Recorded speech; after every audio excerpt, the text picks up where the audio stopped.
Do you suffer from back pain or just want to build a stronger core? Watch this video and I'll take you through Dr. Stu McGill's Big 3 exercises for core strengthening.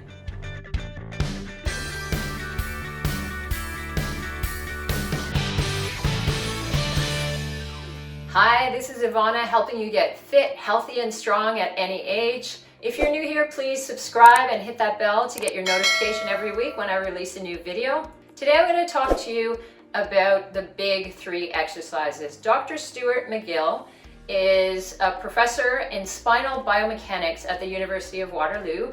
That's right here in Ontario, Canada, where I also live. And he's basically the master of helping people recover from back pain. He's done a lot of research. He teaches clinicians. So he knows what he's talking about when it comes to spinal health. Dr. McGill has 3 exercises that he calls his Big 3 that are important for spinal stability. And those are the ones I'm going to share with you today. They're particularly important for people with lower back pain. And make sure you watch the video all the way to the end because I'm going to show you how to incorporate these exercises into your routine. And I'm going to explain the one very important instruction that Dr. McGill insists on for all exercises. We're going to start off with the bird dog exercise, which you've probably seen before, but this is a very specific version. For McGill, he likes to do the isometric hold, and it's a very slow, controlled movement with a hold. So you're on your hands and knees here, and about whatever's comfortable hip distance for you. First thing that you're going to do is make sure that you've got an arch in your lumbar spine, maintaining that natural curve, and you're going to pull in.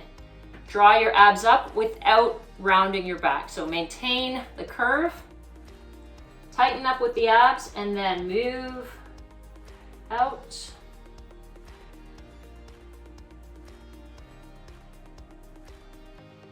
So you're holding for about 10 seconds at the top and then bringing it back down. It's very important that you avoid shifting from side to side. Everything is done with the control of the abdominals. When you're finished all your reps on one side, you switch.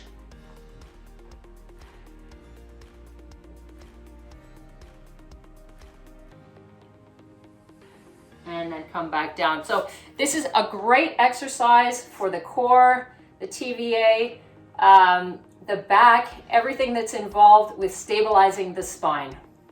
The next exercise is the modified curl up. You're going to start this on your back. Place your hands underneath your lower back, and you want to maintain that arch throughout the exercise. The other important thing here is that you're lifting your elbows up. Okay, just to take the tension off there. So that's your starting position with your upper body.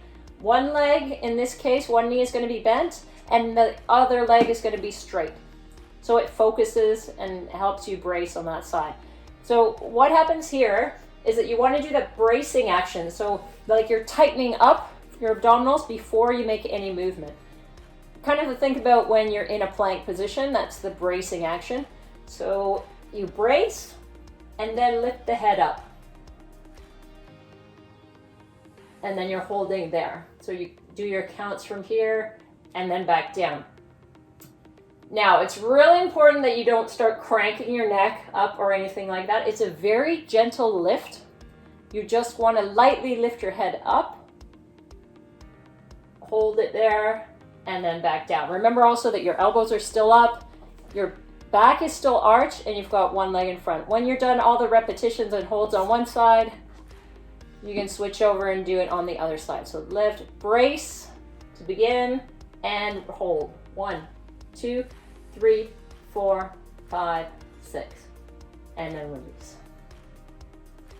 And the last exercise is the side bridge or the side plank. Now you're going to come sideways. And the important part of this one is that the top leg is going to come slightly in front of the bottom leg. And that will set your position up. It's a little bit more stable than what you often see, which is one foot over top of the other. So one over top of the other here, in front of the other. And then you're going to come down on your elbow and forearm, really press in. And then lift. And you want to make sure that your spine is aligned. You've got that little curve in the lower back and you're pulling in your TVA. If you want, you can either put your hands here at the side. I like to do this one with the hands up, just to hold that position. And the same thing, it's a bracing of the abs. So you can feel the obliques working primarily here. You're gonna get a little bit of glute work there as well. That's your hold position. And then you come down. And then you're gonna come up and do this, so it would be 10 seconds on one side, and then come back up for another rep of 10 seconds. And then come back down. And then you do this 6 times on one side and switch over and do 6 reps on the other.